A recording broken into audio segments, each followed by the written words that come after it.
Hey guys, welcome back. This is part two of my September 2018 update video.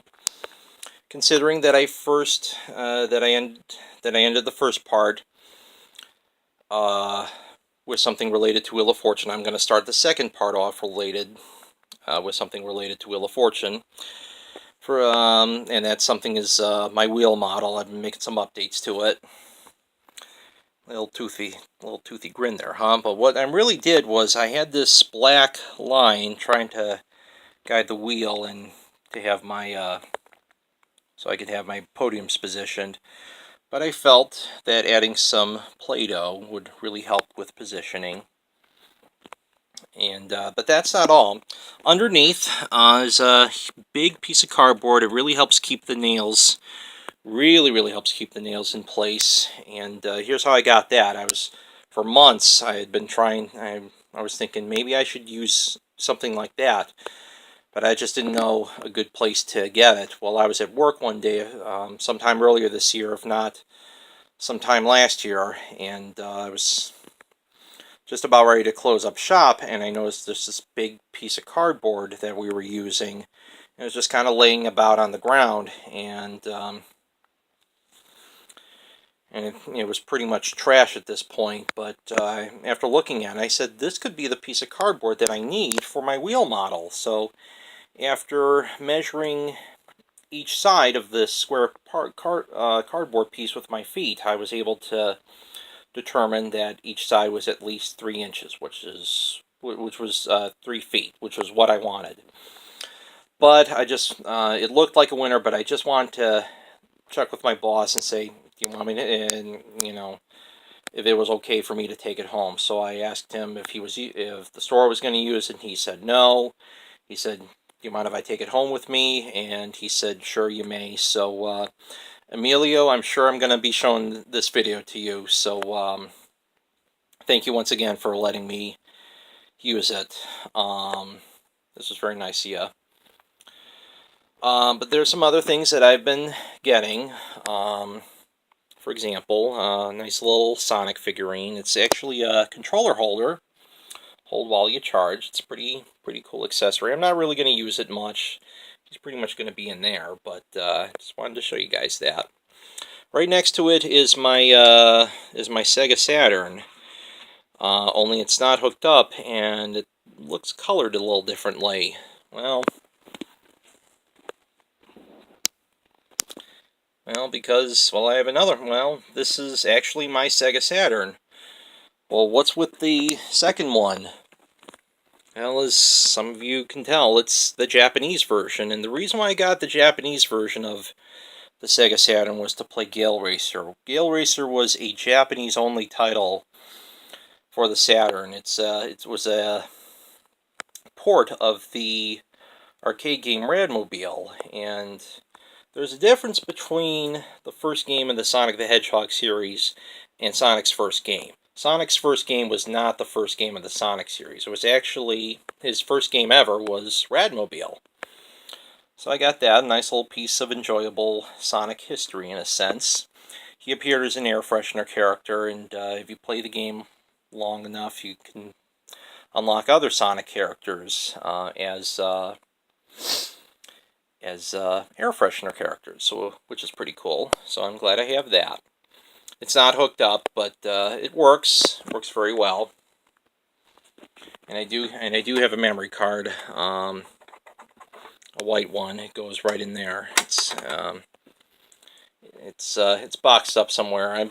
I've been moving a lot of stuff around. We're trying to help with the basement. There's a problem with the pipe, and we're trying to fix that up. So. But I'm going to show you some other stuff that's been happening.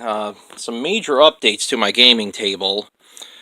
Let's just start this off. I got the Tengen version of Tetris. This is one of 2 copies that I have of Tengen's version of Tetris. I remember seeing the Gaming Historian's episode about Tetris earlier this year, and inspired, I just said, let's see if I can get my hands on a copy of Tetris.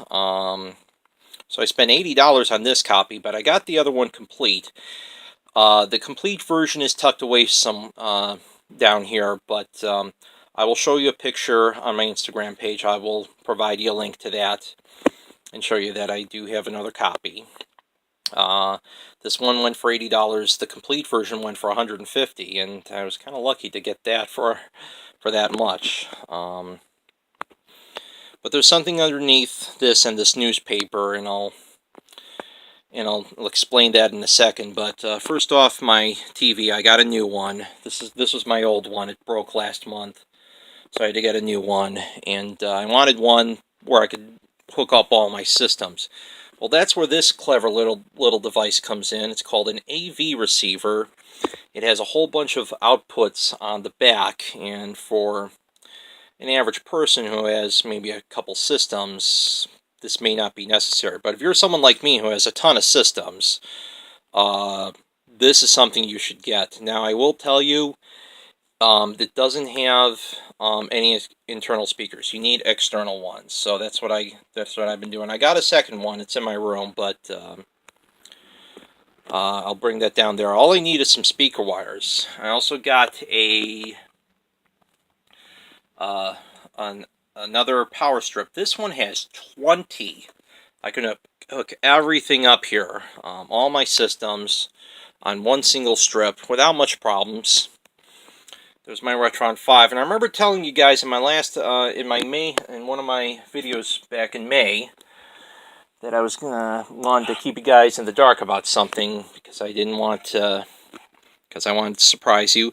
This is the Retron 5 3-in-1 adapter. It lets you play Game Gear games, Master System games on a cartridge, as well as Master System games on a card. And yeah, so this is where the cards go in. This is where the Master System cartridge goes in, and that's where the Game Gear cartridge goes in. So, yeah, I got that. And I needed to update the system's firmware, which I did, so it can play all this stuff pretty well. And I got some really cool stuff. I got some other systems. This little, some of you have seen my Sega Pico, my North American one. I got the Japanese version as well. You can play my Sonic World games pretty well. Let me open this up.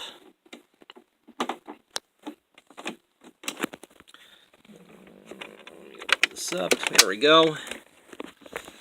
That's what it looks like on the inside.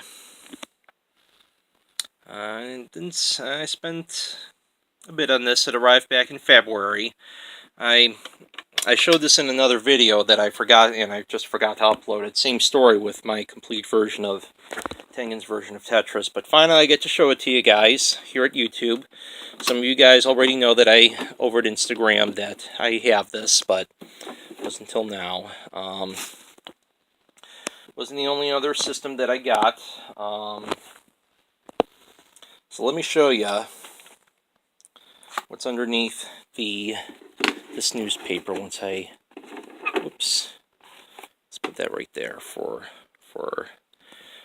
the time being, and I will show you. Nothing too special about my Nintendo 64 other than it appears higher and all of its controller ports seem to be occupied. You know, I got a nice gold Nintendo 64 controller. I got this accessory for Hey You Pikachu, just because, hey you, I just decided to. Did I have something else hooked up? Let me check. I still need to do some work on this on my gaming table down here. Oh yeah, that's just yeah, there's my transparent purple. But like I said, yeah, it appears higher.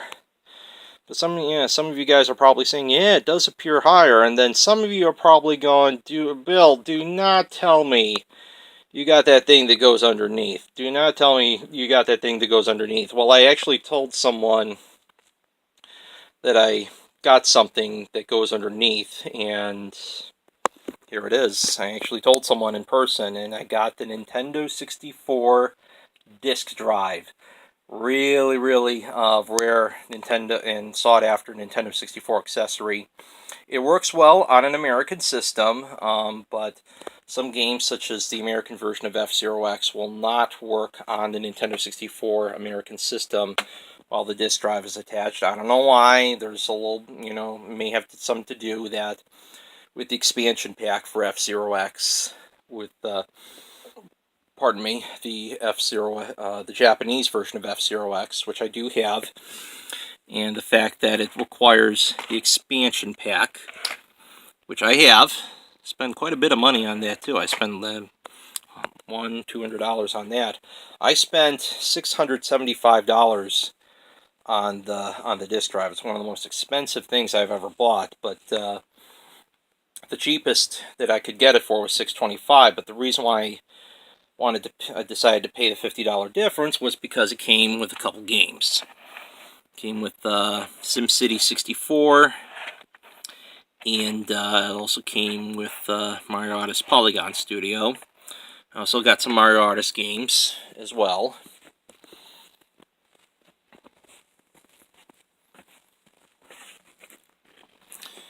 And I also got the bundled versions of Mario Odyssey. There's Paint Studio and there's Talent Studio. Both of them come complete. I actually bought it from the same seller over at eBay. He's been very helpful in making sure that I've been getting both these versions.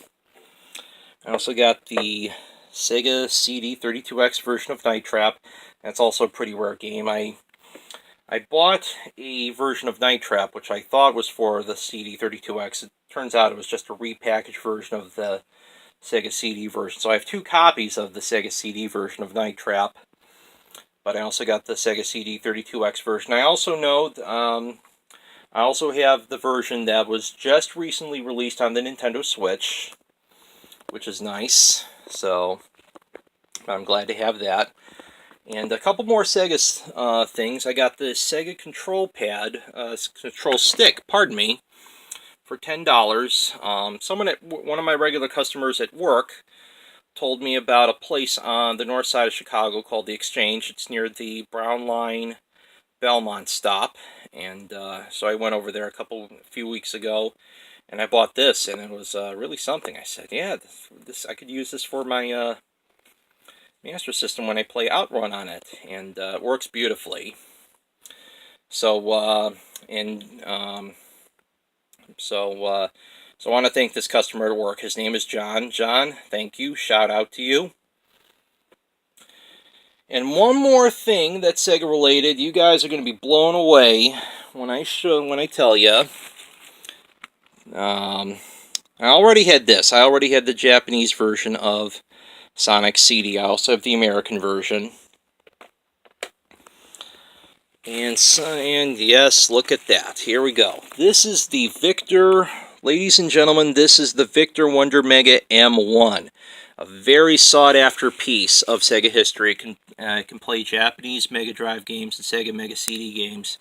Didn't get this for cheap. No way I got this for cheap. But it was still a bargain because it came with 35 Mega Drive games and Mega CD games. Not that I'm really going to play them, but I'm still going to have this as part of my collection.